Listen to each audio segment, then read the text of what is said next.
The thunderous waves of applause were still vibrating against the high, decorative rafters of the Indianapolis Civic Center when my father suddenly went silent in the middle of a sentence, his eyes locking onto mine from the elevated stage, as if he had completely blanked on what he was supposed to say next. The entire room, filled with hundreds of people dressed in their most expensive Sunday best, seemed to hold its collective breath in that singular, suspended moment of awkwardness. Polished crystal glasses filled with sparkling cider or chilled wine remained frozen in midair, hovering just inches from expectant lips as the silence stretched out longer than it had any right to. Finally, he forced a smile that looked both tight and weary, a practiced mask of paternal warmth he had worn for decades in this town, and he said into the microphone with a slight crack in his voice, "And my youngest daughter, well, she's actually with us here tonight, so let's all give her a nice hand." Even then, in front of the town's most influential citizens and the local press, he did not actually say my name out loud to the crowd. In truth, when the spotlights were bright and the stakes of public perception were high, he almost never bothered to use my name. It was at that precise second that a voice from the row directly behind me cut through the thick, expectant silence, sounding incredibly calm and absolutely certain of itself. "Excuse me, sir," the man said, directing his words toward the stage with a quiet authority that commanded the room's attention, "but your daughter's name is already permanently etched on that wall of honor over there."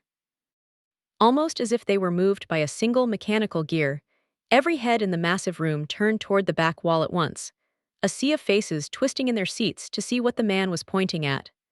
I had felt a cold, familiar knot of dread in my stomach, knowing this night would be deeply uncomfortable, from the very moment I parked my sedan and saw the massive banners flapping in the damp evening breeze outside the Civic Center. There were gold letters printed on heavy navy cloth, announcing a Lifetime Community Achievement Award for a man who had become synonymous with local progress. My father's name, Robert Harrison, was stretched across the grand entrance in a font so large it felt like it belonged to the architecture of the building itself. Inside the lobby, everything smelled faintly of lemon-scented wood polish and coffee, the kind that had been poured into silver urns 5 hours ago and left to simmer until it tasted like burnt dirt. For this specific event, the usual utilitarian folding chairs of the Civic Center had been replaced by large, round banquet tables draped in heavy white linen that reached all the way to the carpeted floor. There were elaborate centerpieces, consisting of small, stiff American flags and votive candles that flickered and wavered whenever a waiter rushed past the table with a tray.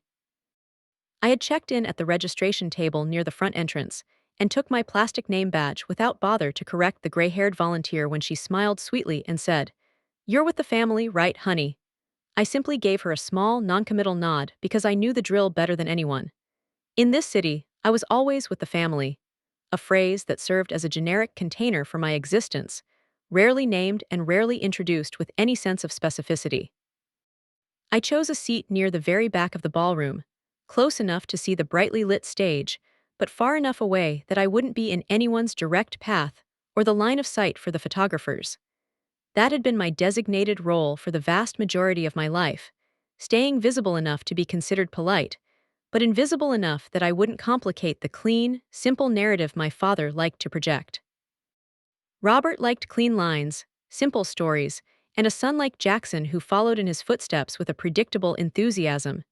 He liked a daughter who made him proud by fitting into the expected mold of a successful, well-adjusted socialite.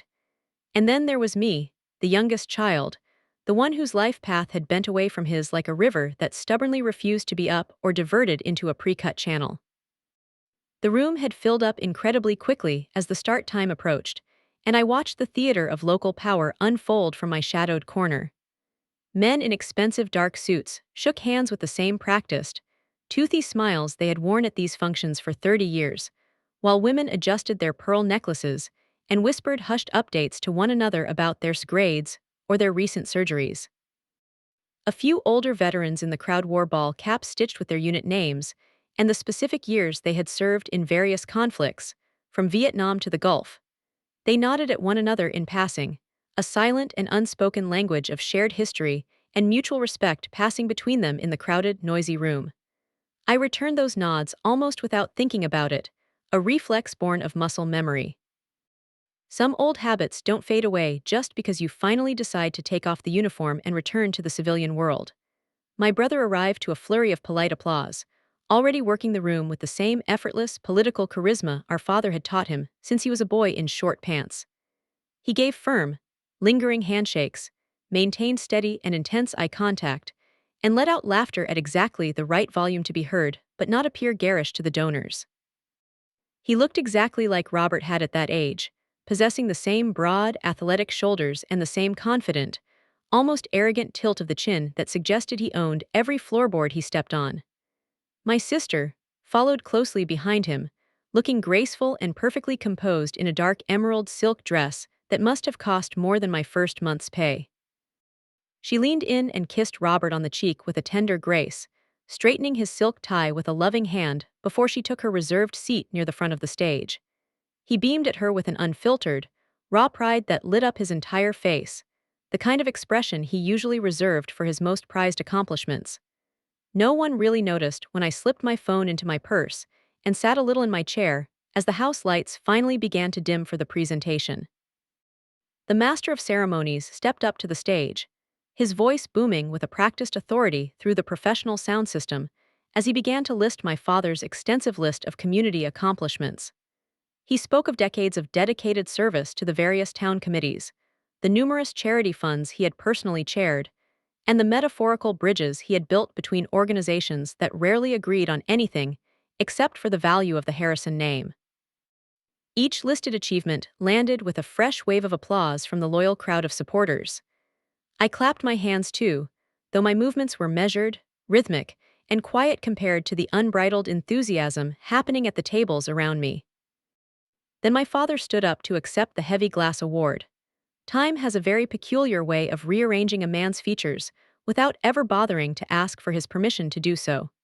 His hair had thinned significantly over the last few years, but his posture was still as rigid as a piece of rebar, his shoulders squared like he was bracing himself against a heavy wind that no one else in the room could feel.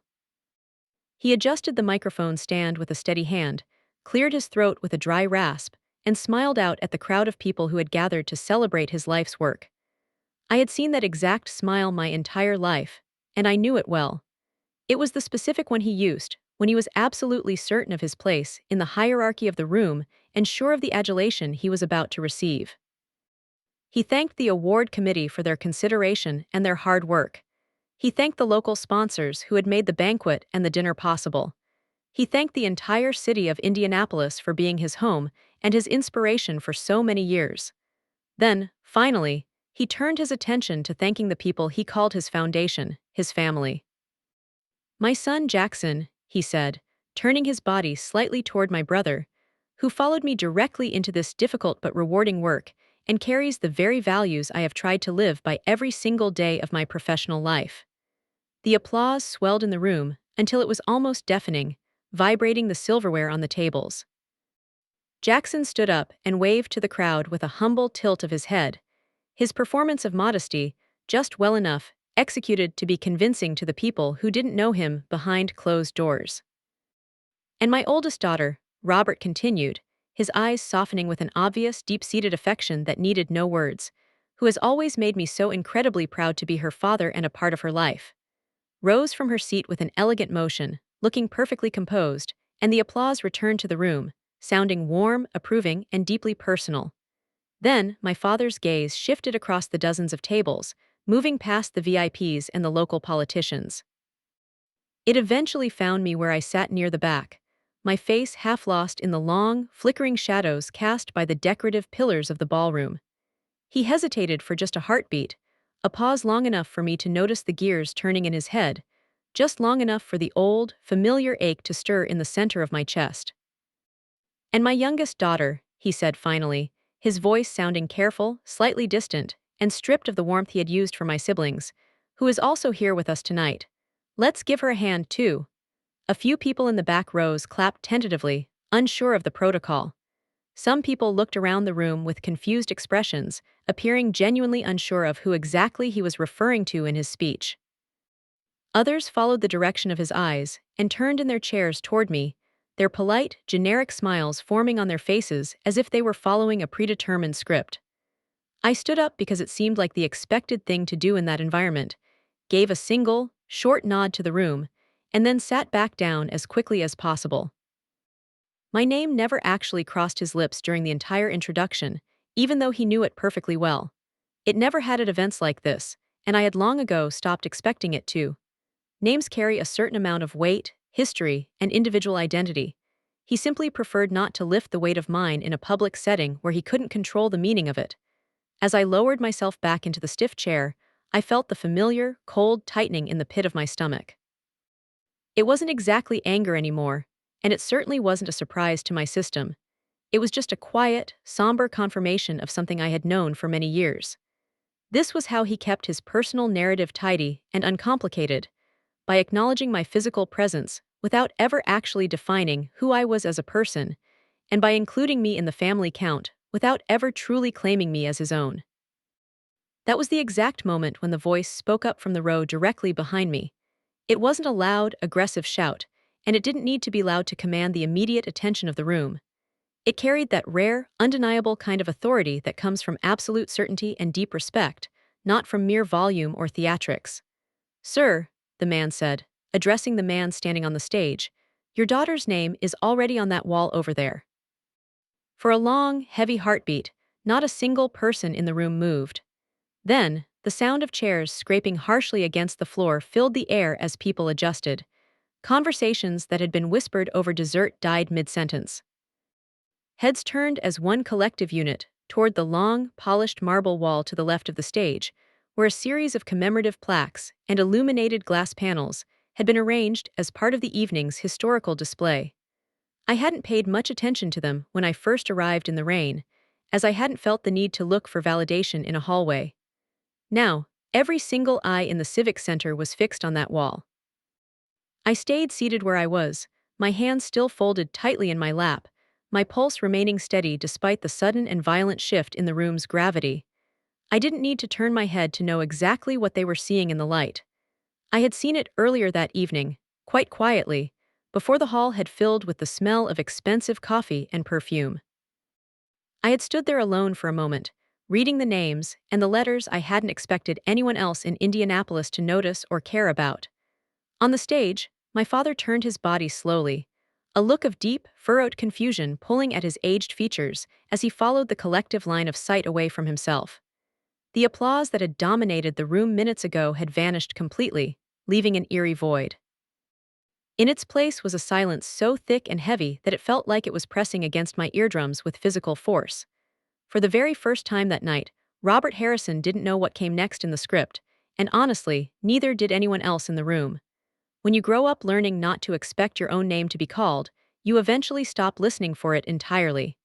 You learn to read the energy and the subtext of rooms instead. You learn to interpret the minute shifts in faces, the length of pauses, and the subtle, nearly invisible shift when someone decides whether you matter enough to be specific about.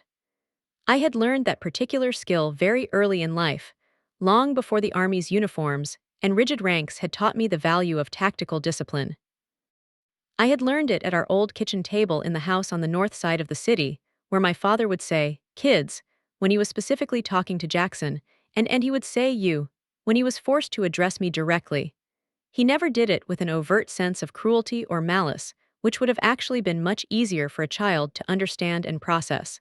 He did it with a cold, corporate sort of efficiency. It was the way a man trims a story down to what he considers to be the essential elements for a clean presentation. Names complicate things because they carry individual histories.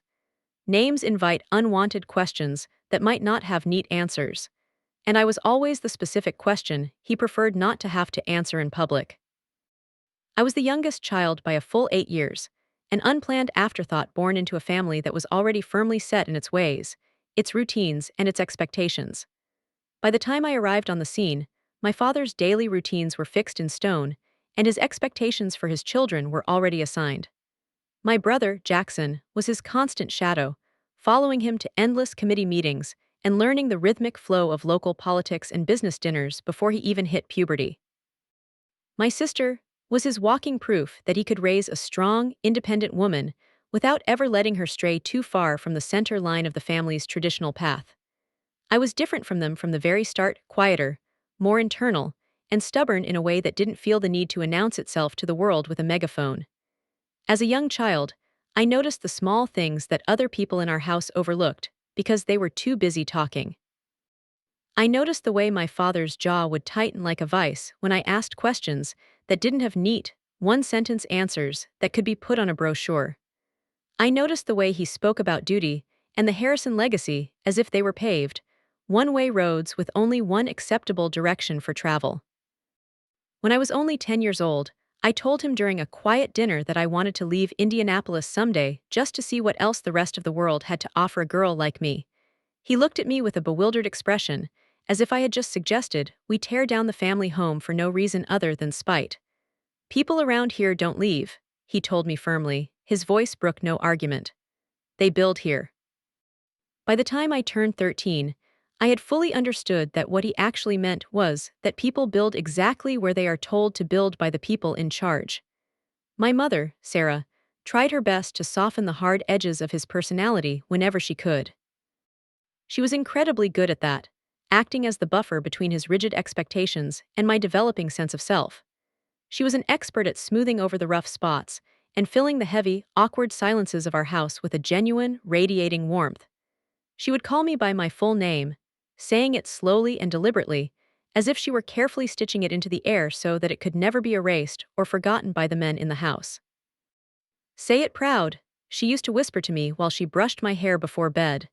"Names are anchors in a storm, and you need to hold on to yours." But even with all her grace and quiet strength, she couldn't make him use my name when it mattered most to the public eye. At various school events, sports banquets, or award ceremonies, he would introduce my brother as my boy and my sister as my oldest. When it was finally my turn to be acknowledged by the head of the house, he would simply gesture vaguely in my general direction without looking. "And this one," he would say, already turning his body away to talk to someone more important or more influential. People would smile politely at me, give a little nod of sympathy, and move on with their evening without a second thought. I learned very early not to try to correct him in those moments, because I saw what happened when people challenged his narrative. Correcting Robert Harrison only made him dig his heels in deeper and retreat further into his own version of reality. The first real fracture in our relationship came during the humid Indiana summer I turned 18. Jackson was already working full-time alongside Dad at the firm, learning the intricacies of the trade and absorbing the town's unspoken rules of power. Was preparing to head off to a prestigious Ivy League college out east, her entire future already mapped out in a series of bullet points and carefully scheduled donor luncheons. I stood in the heavy oak doorway of my father's study and told him, with a voice that I had practiced so it wouldn't tremble, that I had decided to enlist in the United States Army. He didn't shout at me, and he didn't even try to argue his point with logic.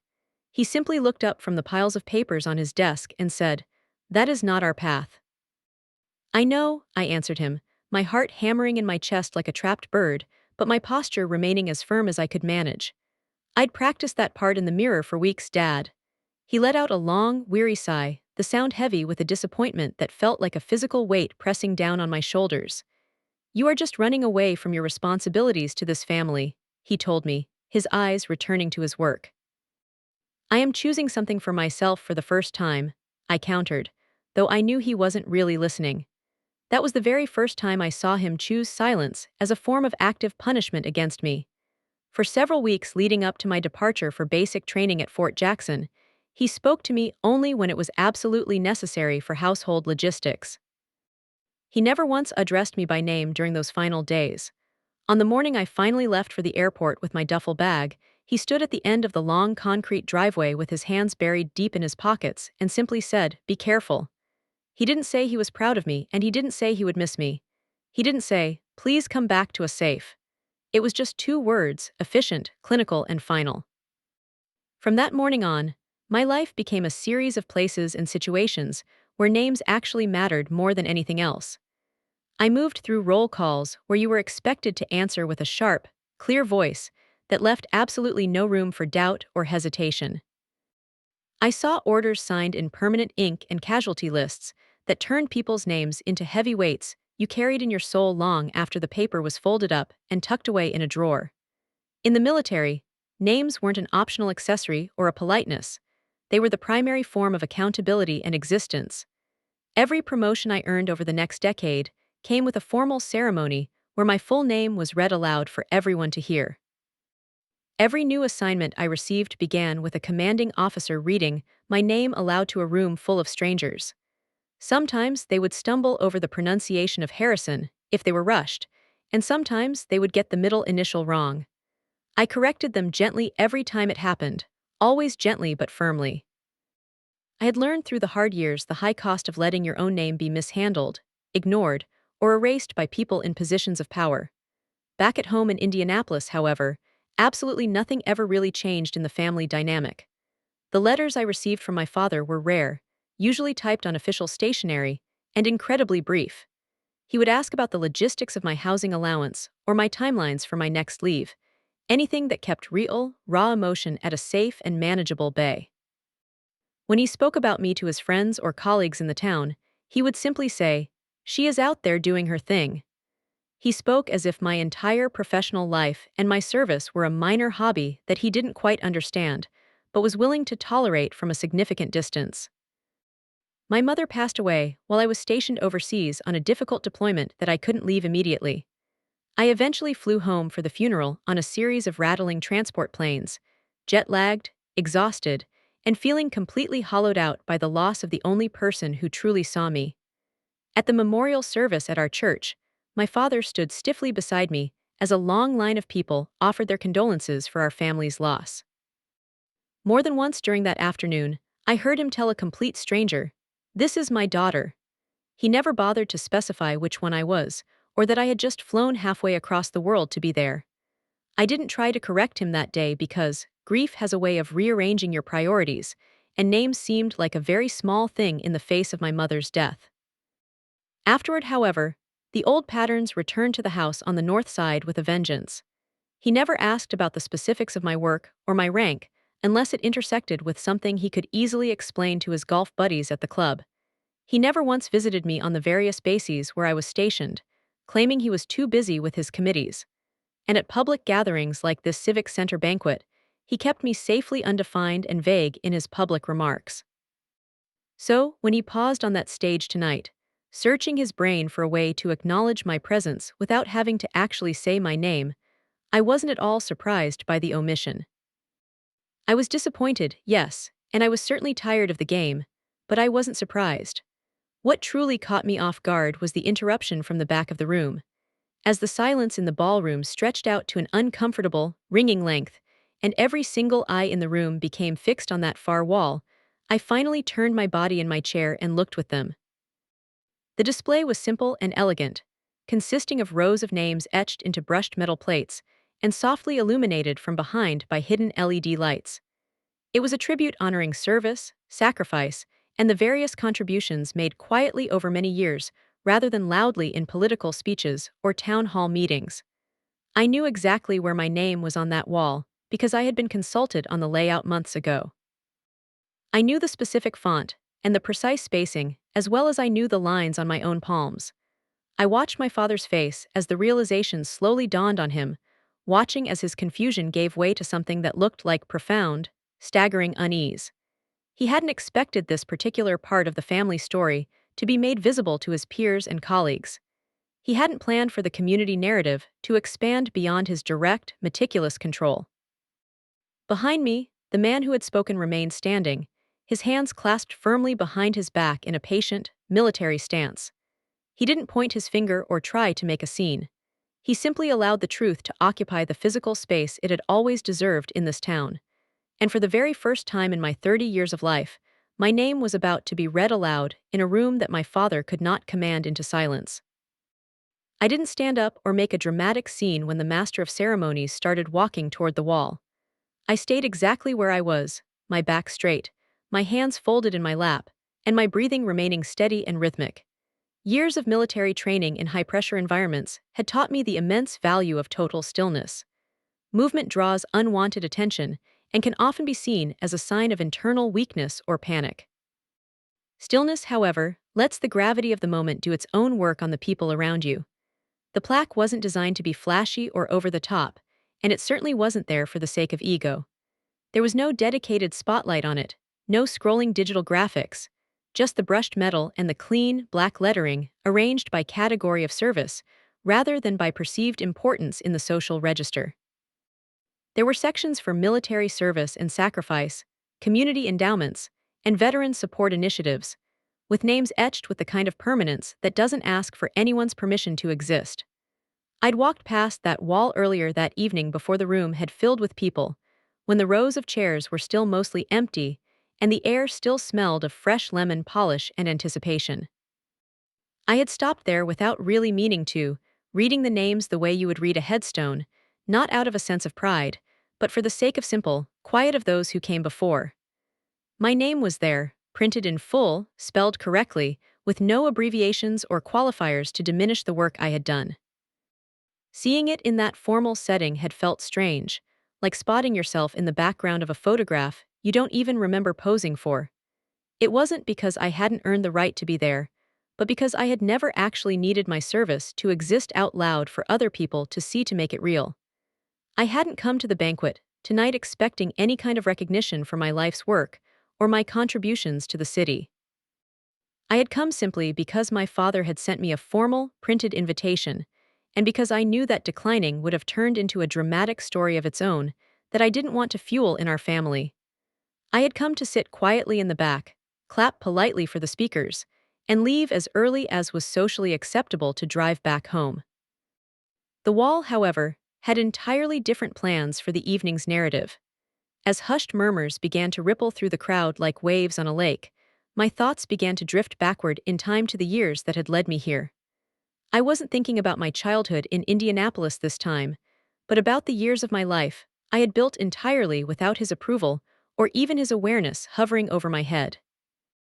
I had enlisted at the age of 19 with nothing but a single duffel bag and a spine full of stubborn, quiet resolve. Basic training had quickly stripped away any lingering illusions I had about what it meant to be tough in this world. The heat of the Georgia summer had pressed down on us like a physical weight you couldn't escape, even in the shade. Harsh, gravelly voices barked orders that left absolutely no room for hesitation or self-doubt in the ranks. You learned very quickly in that environment that excuses simply didn't travel well and were never accepted.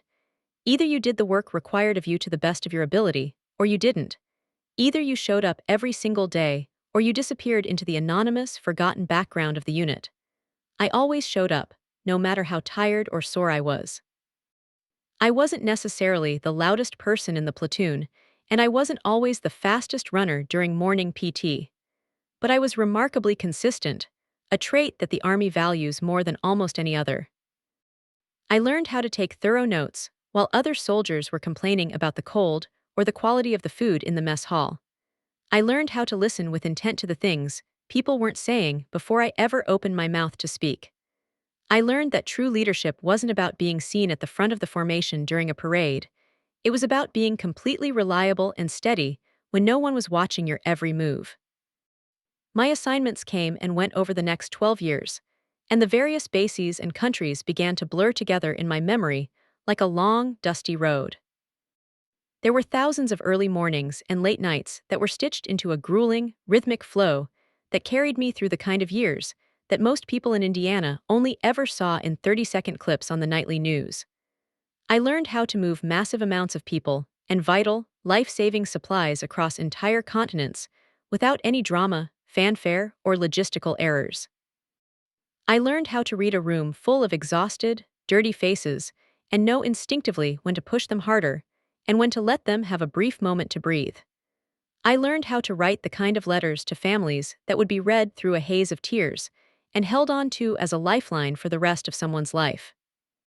There were certainly moments in my career that made the national headlines, and many more moments that never would see the light of day. There was a vital convoy that was rerouted just in time to avoid a planned disaster in a valley. There was a distress call from a remote village that was answered before it could even ring twice on the radio. There were dozens of decisions, made quietly and under pressure, that kept a small problem from ballooning into a major, international catastrophe. None of it was glamorous work, and very little of it was celebrated with medals, but all of it was absolutely necessary for the mission. When my mother, Sarah, first fell ill with the cancer that would eventually take her from us, I couldn't always find a way to come home to Indianapolis because of the nature of my assignment. I sent money back home instead, every spare cent I could scrape together from my pay. It wasn't large sums of cash at first, just enough to cover the small gaps in their insurance that she never bothered to mention in her weekly letters because she didn't want me to worry. Later, when her medical care became much more complicated and exponentially more expensive, I coordinated various military and civilian resources the way I always did, methodically and without making a fuss. My father never once asked how those specialized private nursing bills were being paid for in full. I never felt the need to tell him because I knew it would wound his pride. After she passed away and the initial shock wore off, I kept doing the only thing I knew how to do to honor her memory. I established a small, private community fund in her name, one that helped local Indianapolis families navigate the same confusing medical and financial maze we had stumbled through together. It grew slowly over the years, supported by a growing network of people who didn't feel the need to have their names announced at flashy charity banquets. Veterans contributed to the fund, as did military spouses and a few quiet donors who truly understood that dignity doesn't require a spotlight to be real.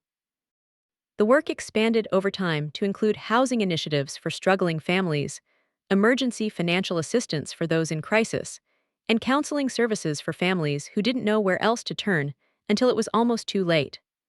I served on the boards of these local organizations, often attending late-night meetings via secure lines from half a world away, and I signed the checks without ever attaching my personal story or my family name to them. It wasn't a matter of keeping secrets or being deceptive. It was simply a matter of personal preference and the way I was raised by my mother. I had no interest in the sound of applause or the flash of cameras. The irony of my current situation wasn't lost on me now, as I sat in a room that was literally built for the purpose of public celebration. My father, Robert, thrived in spaces exactly like this one and always had. He truly believed that a man's impact had to be visible and public to be considered real or meaningful. He believed that if people didn't stand up and clap for you at the end of the day, then the work you did didn't actually count for anything in the ledger of life. I had learned the exact opposite truth over the course of my career. Some of the most meaningful, life-changing, and heroic work in this world happens in small, cramped rooms with no audience at all. On the brightly lit stage, the master of ceremonies cleared his throat with a nervous, dry rasp, glancing back and forth between the names on the wall and my father's stunned expression, clearly unsure of how he was supposed to proceed with the official program. My father's mouth opened as if to speak, then closed again like a fish out of water. He looked significantly smaller to me somehow, his armor of arrogant certainty punctured by something he hadn't planned for in his rehearsed remarks. "Ladies and," the MC said carefully, his voice dropping into a more serious, respectful tone that silenced the remaining chatter. "The display you see on the wall behind you highlights a few individuals whose contributions to this community have spanned several decades. Some of these names are very well known to all of us in Indianapolis, while others chose to serve their country and this specific town quite quietly, without ever seeking the limelight." A few more people in the front rows shifted in their seats, craning their necks to try and read the polished metal plates as if they were seeing them for the first time.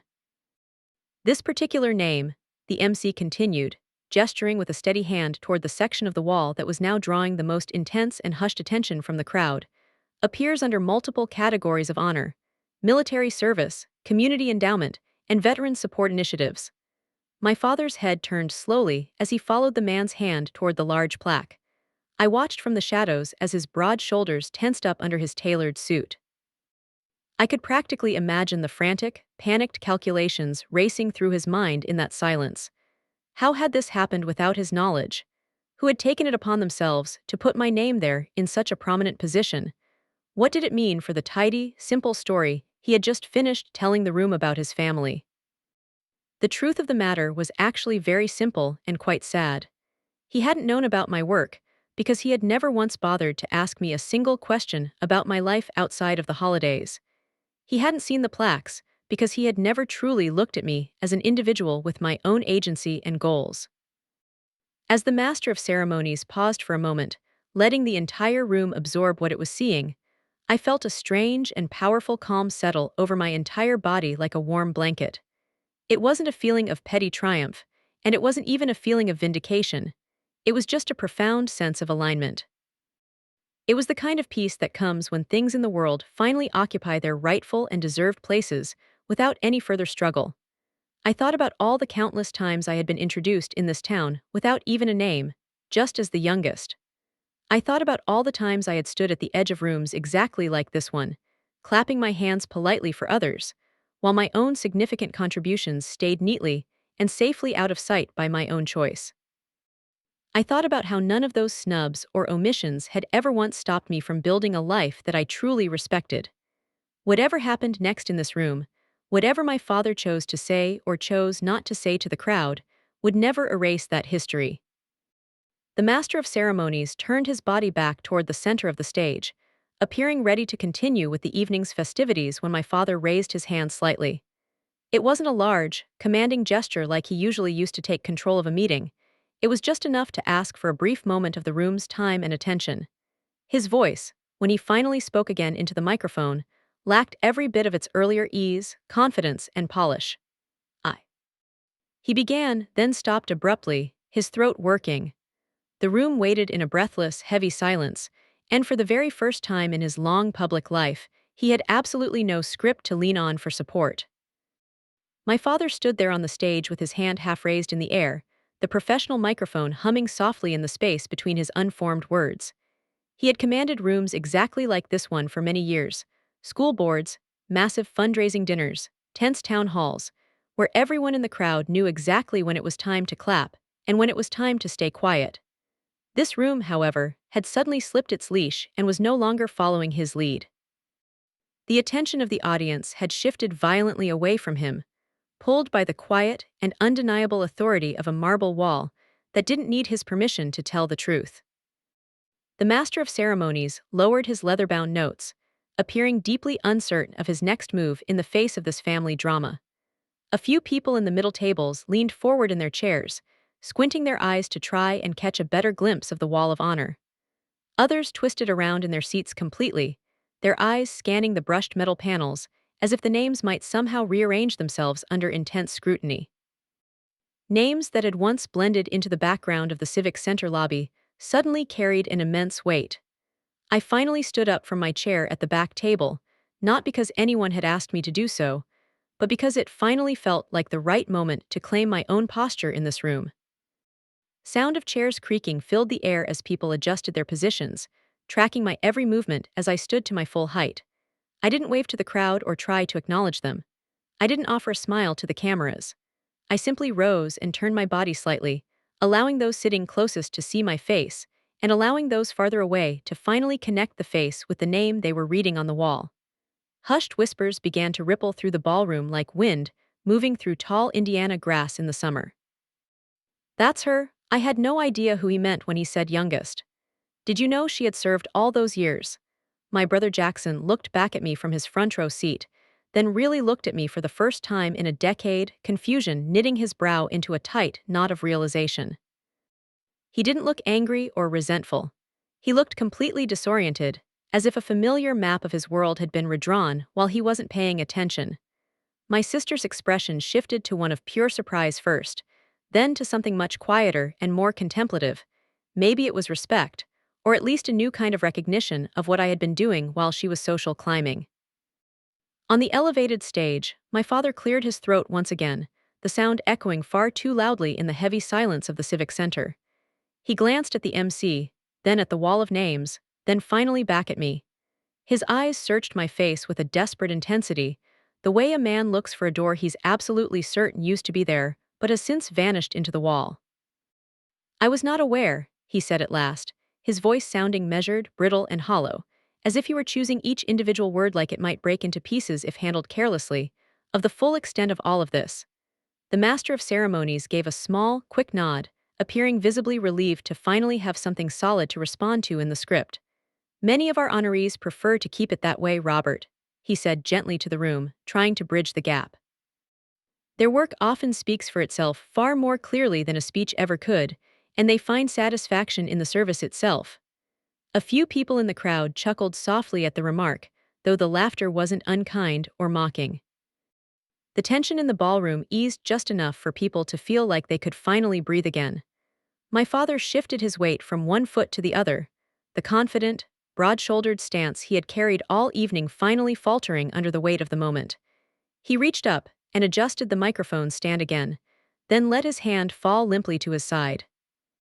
For a long moment, I thought he might try to retreat back into his comfortable, rehearsed platitudes, thank everyone for coming again, make a quick joke to break the ice, and move on to the next award. That was always his primary instinct when things grew uncomfortable or off-script. Instead of retreating into the safety of a joke or a rehearsed transition, my father did something that I had never seen him do in 30 years of public life. He reached out and physically moved the microphone stand to the side, stepping away from the polished wooden podium. The movement was small in its physical scale, but it felt massive and decisive to everyone watching, as if he were intentionally removing the barrier between his public persona and his private reality. He turned his body fully toward the wall of honor, his eyes squinting slightly as he began to read the etched names and the descriptive categories of service. I watched from the back of the room as his face changed in real time, the mask of the successful town leader crumbling to reveal the features of a man who was finally, painfully, seeing the truth. It wasn't a recognition of some abstract achievement he could brag about to his peers.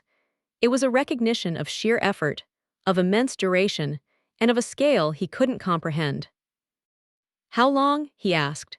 He didn't speak the words into a microphone, and he didn't address them to any specific person, but he said them aloud with a raw curiosity that made the room itself feel like it was vibrating with the question.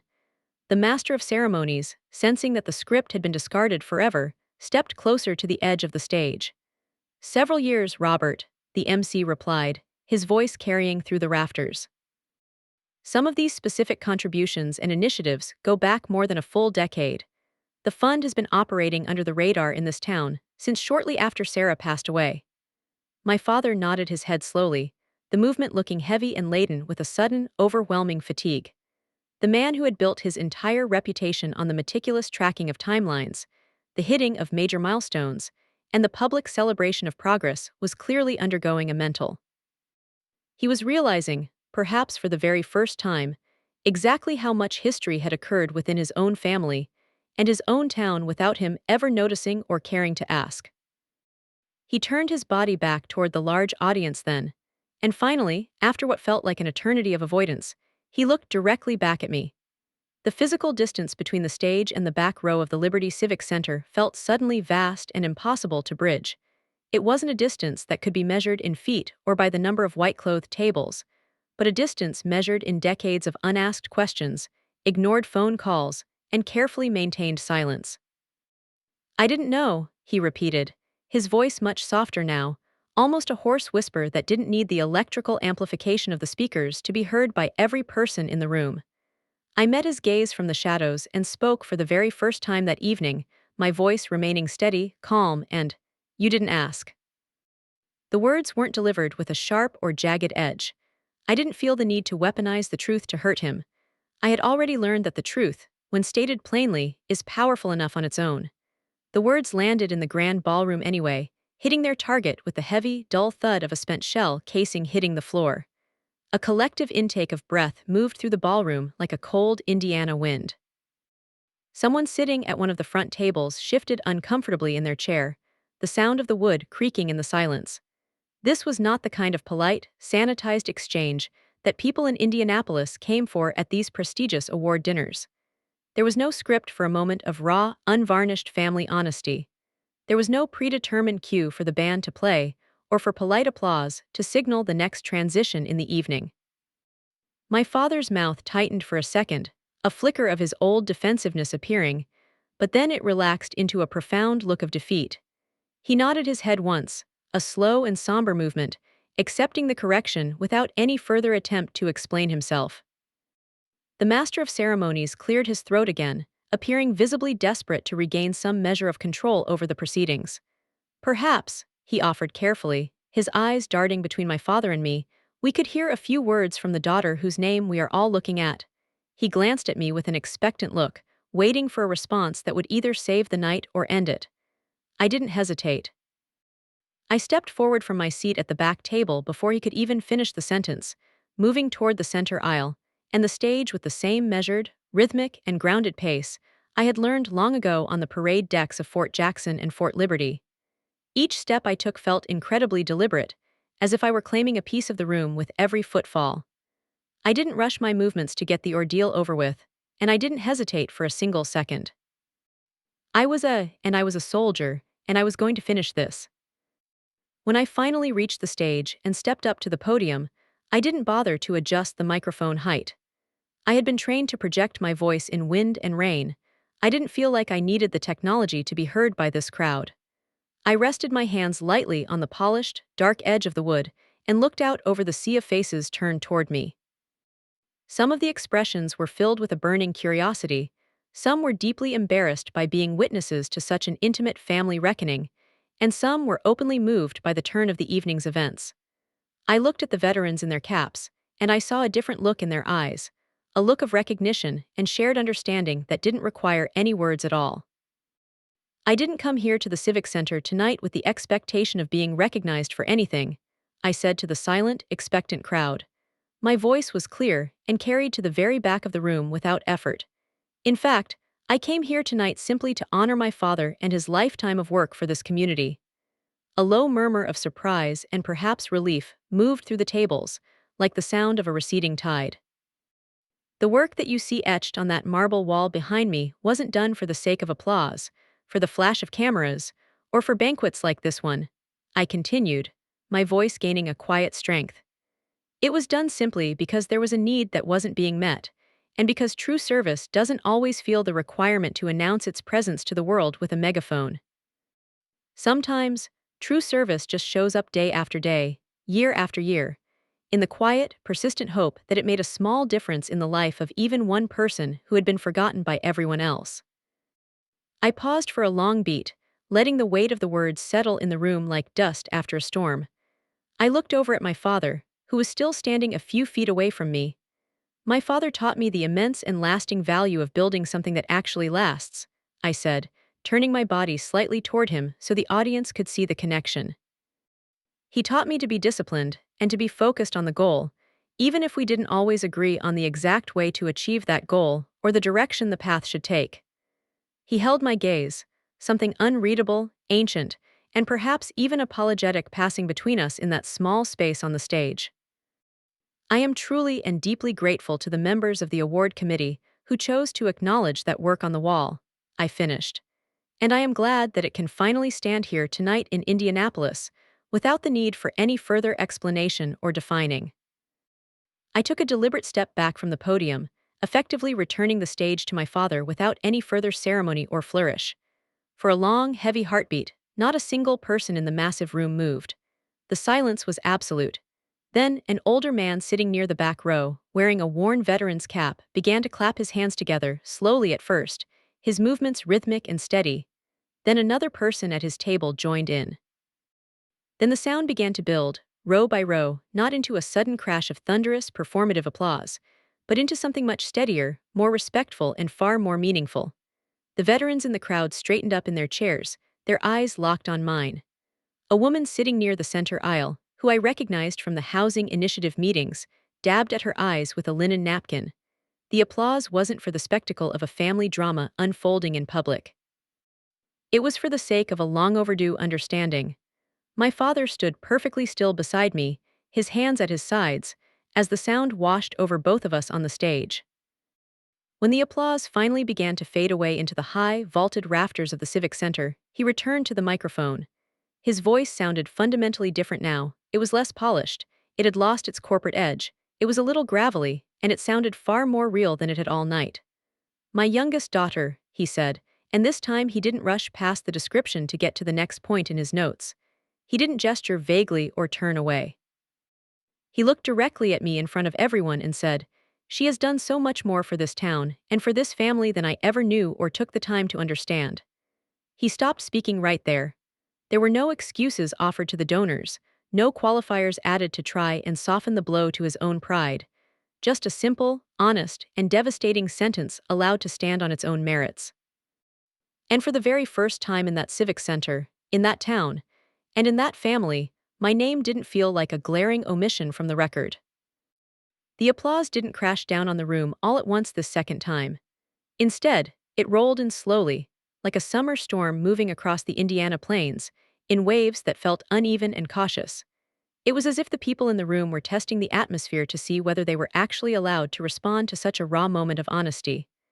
I stood exactly where I was, my hands resting at my sides, letting the sound pass over me without reaching out to claim it or letting it inflate my ego.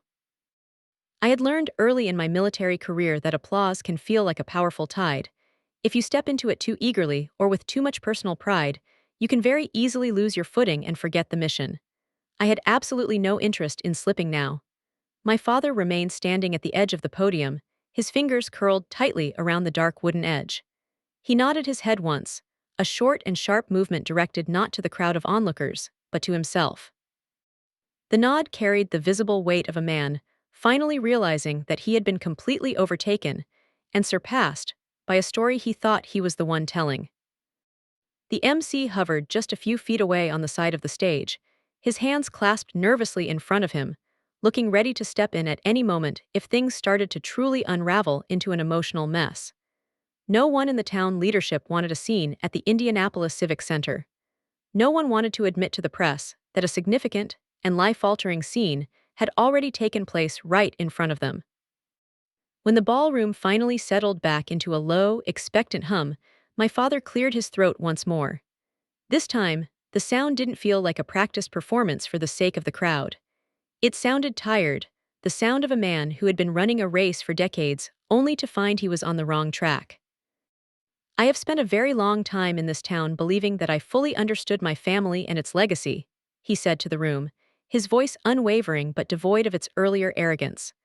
I believed that I knew exactly where each of my children was supposed to fit into the master plan I had written for them. He paused for a long moment, his eyes moving briefly to Jackson, then to in the front row.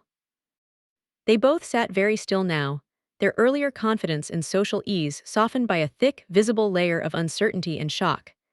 Jackson's hands were clasped so tightly together on the table that his knuckles had gone completely white, like bone. Stared straight ahead at the stage, her practiced socialite smile long gone, replaced by an expression that was deeply thoughtful, strained, and perhaps even a bit mournful.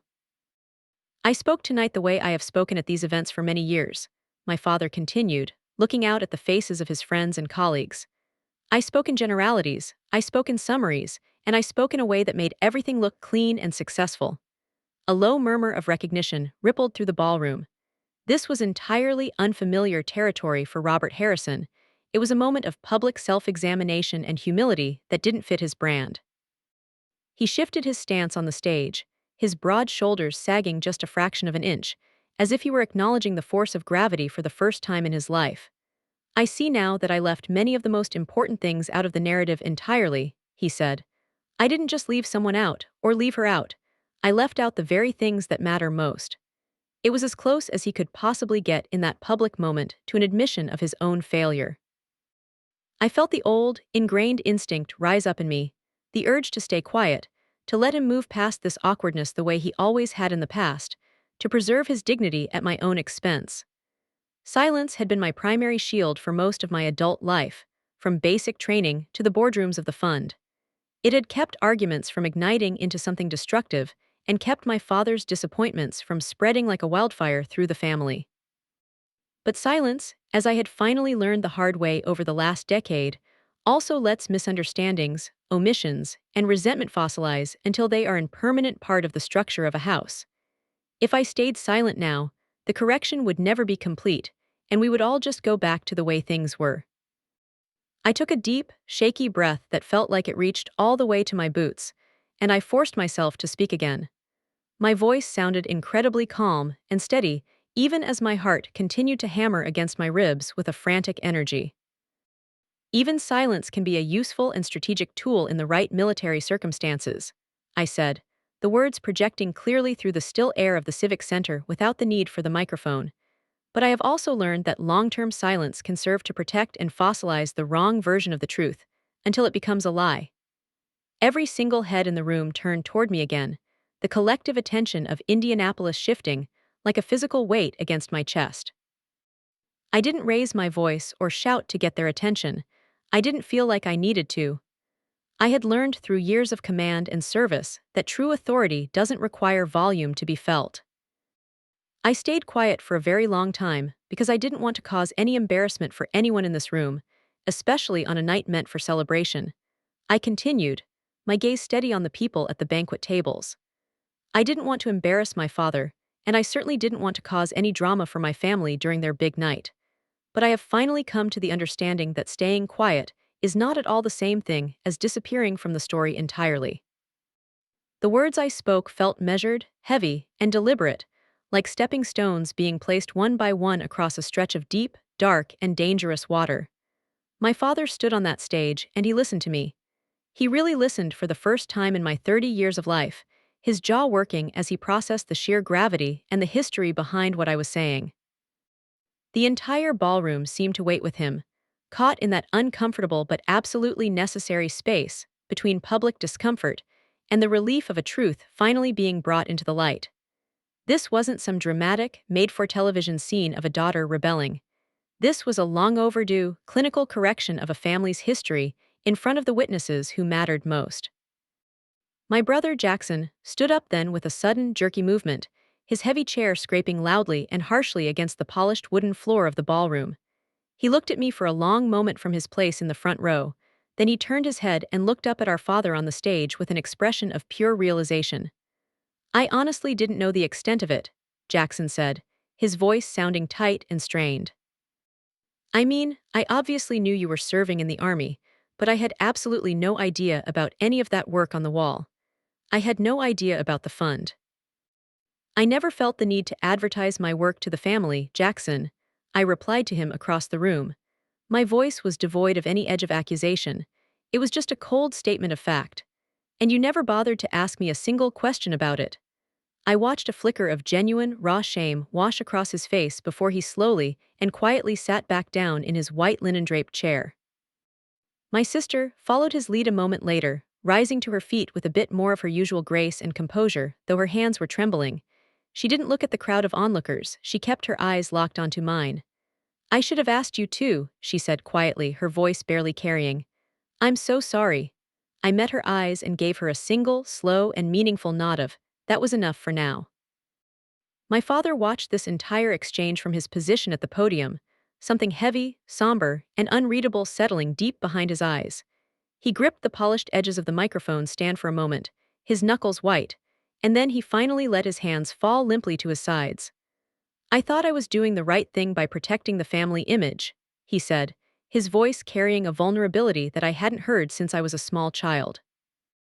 "I thought that keeping things simple and following the script was the best way for all of us to move forward together." "Simple isn't always the same thing as being honest, Dad," I said. The ballroom was so quiet now that I could actually hear the low, electrical hum of the overhead lights and the distant sound of rain against the Civic Center roof.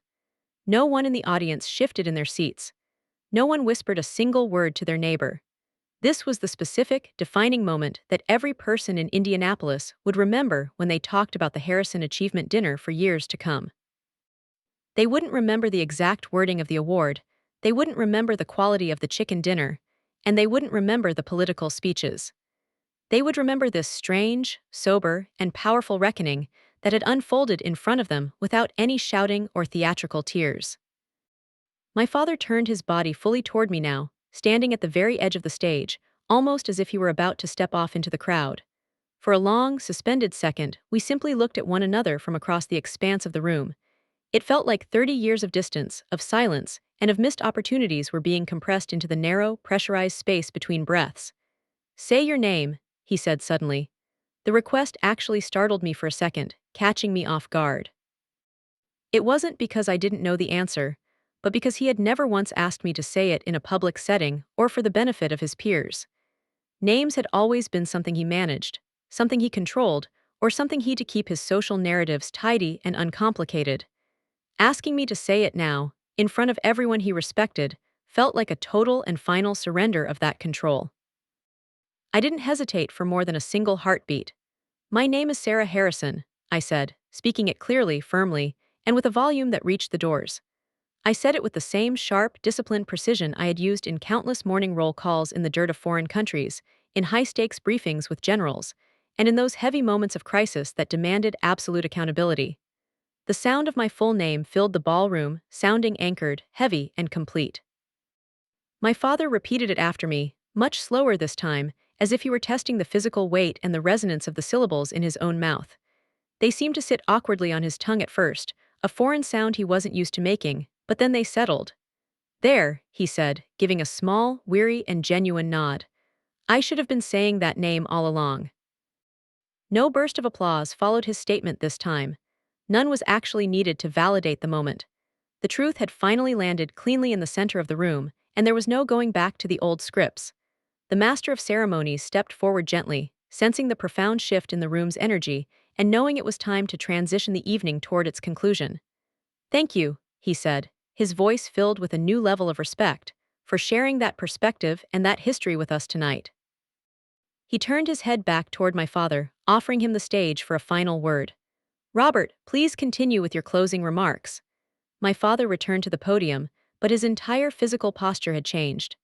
The rigid, arrogant, and broad-shouldered certainty was gone, replaced by a softer, more human, and more vulnerable presence. The rest of his acceptance speech was significantly shorter than the draft I'm sure he had spent weeks preparing. It was stripped of all its usual corporate polish, its political fluff, and its generalities. He thanked the award committee again with a simple sentence, offered a brief and sincere word of gratitude to the town, and concluded the evening without any of his usual flourishes or grand gestures. The formal award presentation followed immediately after.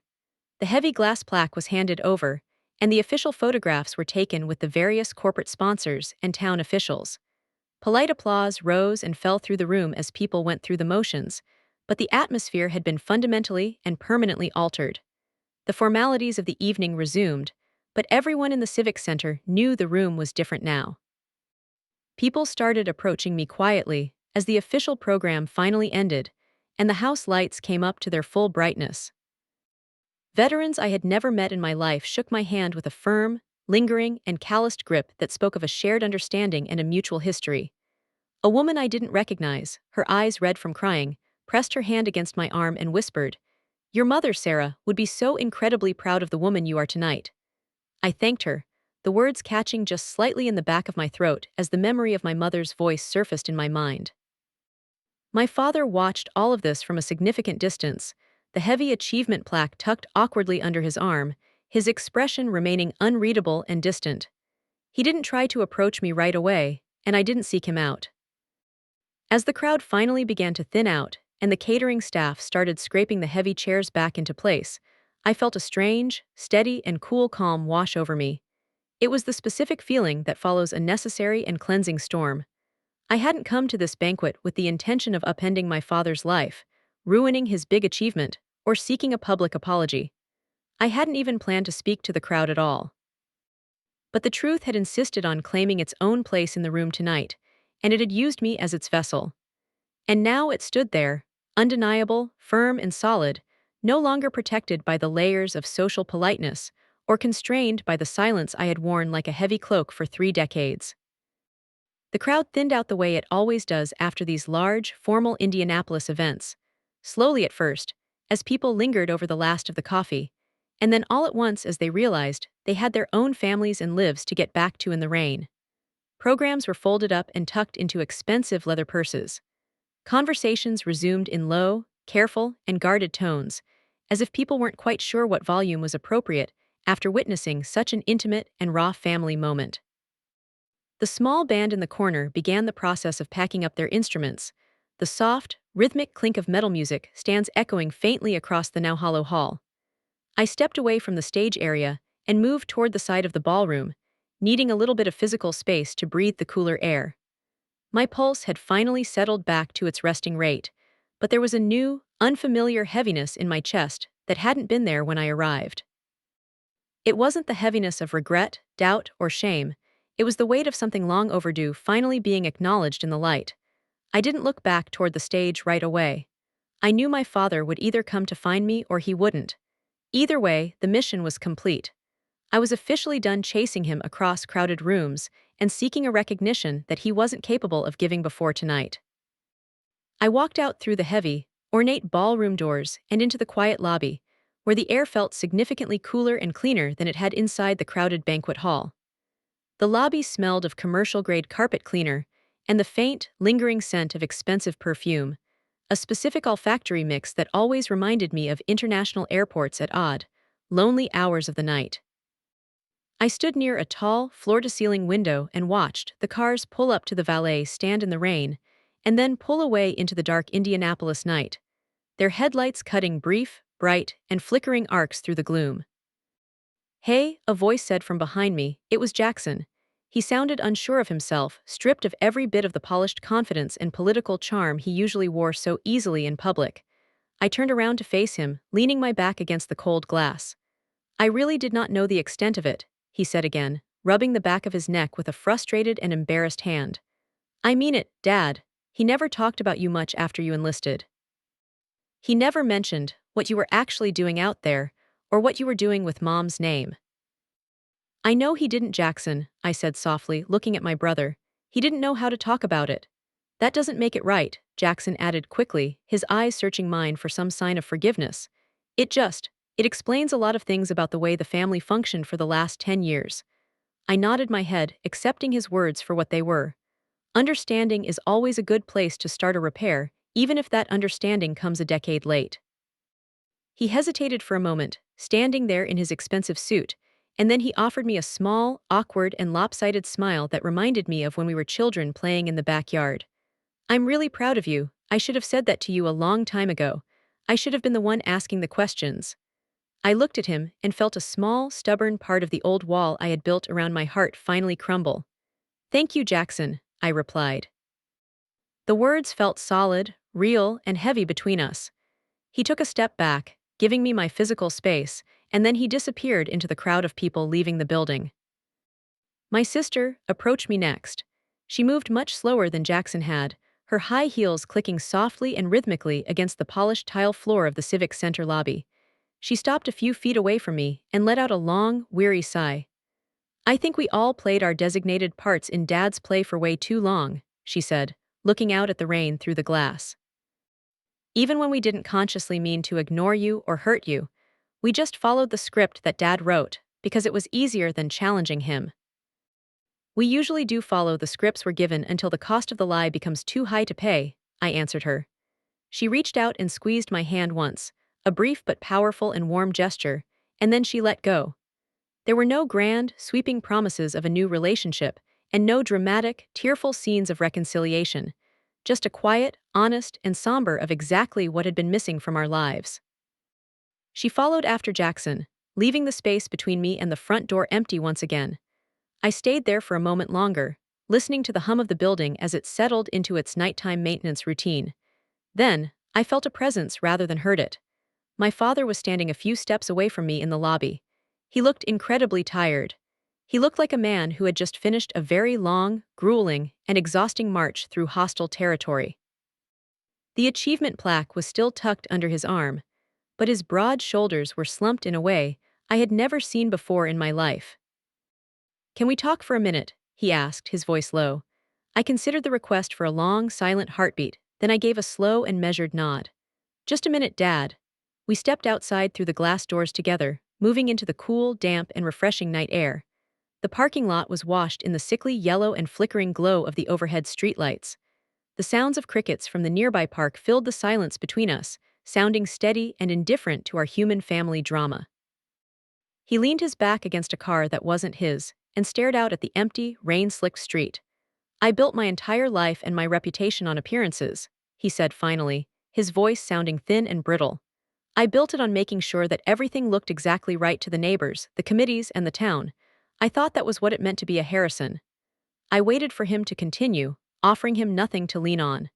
I had learned in negotiations that silence has its own tactical uses. "I thought if I kept things neat and tidy," he continued, If I told the family story a certain way and kept everyone in their assigned roles, then it would all hold together. I didn't realize until I stood on that stage tonight just how much I was cutting out of that story to make it fit. I didn't realize I was cutting you out. People don't just disappear from the world or the town just because you refuse to name them, Dad, I said gently, my voice carrying in the quiet night. He nodded his head, his eyes fixed on the black, wet asphalt at his feet. I was afraid, he admitted, the raw honesty of the statement surprising me more than any formal apology could have. I was afraid because you had gone so far beyond what I understood or could control. You were doing things I didn't know how to stand next to. I didn't know how to be the father of a woman who didn't need my permission to build a legacy. I didn't know how to fit your strength into my script. I never needed you to understand every single tactical detail of my life, Dad, I told him, looking at the profile of his face in the yellow light. I just needed you to acknowledge that I was living it. I just needed my name to be part of the family. He turned his head toward me then, and he really looked at me without the lens of his expectations. His face was lined with age and tired from the night, stripped of every bit of the social pretense he had carried on the Civic Center stage. I am so incredibly sorry that I didn't do that, he said, his voice breaking. I am sorry it took a marble wall full of names in a civic center for me to finally see my own daughter standing right in front of me. I let the words sit in the damp air between us. I had learned that apologies aren't like coins that you can just spend quickly to make a debt disappear. They need to be examined for their weight. They need to be weighed for their long-term sincerity. What happens now? He asked, looking at me with a sudden and visible uncertainty. I thought about that question for a long time as the rain began to pick up again.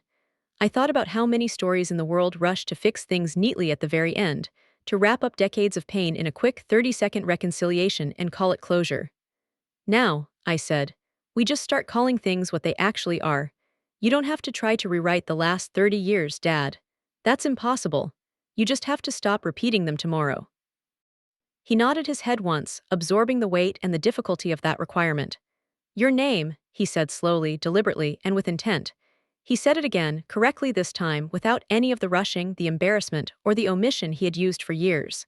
Sarah Harrison, I won't forget it again, and I won't let anyone else forget it either. I believed him in that moment.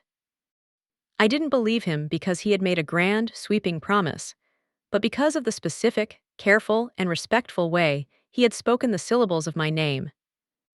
We stood there together for a moment longer in the Indiana night air. We were two people bound together by blood, by a shared name, and by the passage of time. We weren't suddenly healed or perfectly reconciled, but we were no longer pretending that the wound wasn't there. And for one night, that was more than enough. Inside the Civic Center, the last of the guests were finally leaving the building, their voices distant and fatting. Somewhere in the distance, I could hear the sound of laughter rising and falling. Life was moving on the way it always does, rain or shine. I turned toward my sedan, my car keys feeling cool, solid, and real in my hand. As I drove away from the ballroom and the stage, the massive building receded in my mirror, the gold-lettered banners shrinking into the dark horizon. The night stretched open ahead of me, feeling quiet, honest, and wide for the first time in a long while. I felt like the story of my life had finally been corrected. It hadn't been rewritten, and it hadn't necessarily been redeemed, but it had been set straight on the path. And sometimes, that is all a lifetime really needs to find its way home. I drove the entire way back to my small house on the edge of town, with the radio turned off, letting the rhythmic, steady hum of the tires on the highway fill the space where my thoughts usually raced with anxiety. The road back was familiar, lined with the small storefronts and gas stations that were already dark and shuttered for the night. These were the same streets I had passed 1,000 times while I was growing up, but everything looked fundamentally different to me tonight. Everything looked smaller, more manageable, or maybe I had just finally grown into a different scale of existence that made the town seem less like a cage. At a long stoplight near the edge of the residential district, I caught a glimpse of my own reflection in the mirror. My eyes looked tired from the long evening, and my jaw was still set with the habit of discipline, but my shoulders were finally relaxed and down. I thought about how many thousands of miles I had traveled across the globe just to arrive at a moment that had lasted less than a single hour. I thought about how much invisible work, how much sacrifice, and how much silence goes into a correction that, once it's finally made in public, looks so incredibly obvious in hindsight. When I finally reached my own driveway, I sat in the sedan for a few minutes with the engine still running, watching the windshield wipers clear the rain. The house was quiet and dark, with only a single yellow porch light cutting a soft circle into the gloom. I turned the key in the ignition and listened as the silence of the neighborhood settled deep, clean, and refreshing around me. Inside the house, I set my purse down on the entryway table and kicked off my shoes. The simple, mundane rituals felt grounding and necessary after a night that had required me to stand much taller and firmer than usual. I poured myself a glass of cold water and stood at the kitchen counter, letting the liquid cool my throat. My phone buzzed on the counter once, and then it buzzed again in quick succession. I looked down at the screen and saw messages from people I hadn't expected to hear from tonight of all nights. There were texts from veterans I had served with years ago in the desert, a message from a woman I worked with on the Housing Initiative Board, and a note from an old colleague in D.C. who had obviously heard what happened through the kind of quiet, professional channels that don't require public announcements or press releases. The notes were all short, steady, and respectful. "Proud of you. It was about time they saw you. You handled that with class and dignity." I smiled just a little bit at the glowing screen. Later that night, when the house had settled into its familiar nighttime sounds, the refrigerator clicking on with a hum, the distant, muffled bark of a neighbor's dog, the sound of the wind in the trees, I sat at the small kitchen table and thought about my father. I didn't think about the man who had stood on the stage earlier tonight, or the voice that had stumbled over his own omissions in front of the cameras. I thought about the man who had been standing in the rain-slicked parking lot under the yellow streetlights, saying my name as if it were something newly discovered, precious, and fragile. I didn't expect us to suddenly become some perfect, idealized family that we had never been before. Stories like that belong in Hollywood movies, not in real life in Indiana. What I wanted was something much simpler, more sustainable, and more honest. I wanted accuracy. I wanted a shared understanding of the truth that doesn't require the sound of applause or the validation of an award to hold it together. In the days that followed that achievement dinner, my life returned to its usual, busy, and productive rhythm. My work with the fund called for my immediate attention, meetings began to stack up on my calendar as we planned a new housing complex, and dozens of decisions were waiting to be made. The wall at the Indianapolis Civic Center stayed exactly where it was, the names etched into the brushed metal plates and illuminated from behind by the soft lights. It stayed there doing exactly what names are meant to do in a community, marking a presence, honoring a history, and reminding the living that they are part of something larger. My father called me once that week, the conversation brief, careful, but without the old distance. He asked me how I was doing. He used my name. It wasn't a dramatic or life-changing phone call, and it didn't need to be. It was just a start. I visited my mother's grave the following weekend. The grass was trimmed, green, and neat, and the small American flags left by other families were fluttering gently in the cool afternoon breeze. I stood there for a long time, longer than I usually did, with my hands clasped behind my back and my head bowed. I told her exactly what had happened at the Civic Center banquet. I didn't leave out any of the awkward details. I gave her the whole, unvarnished story.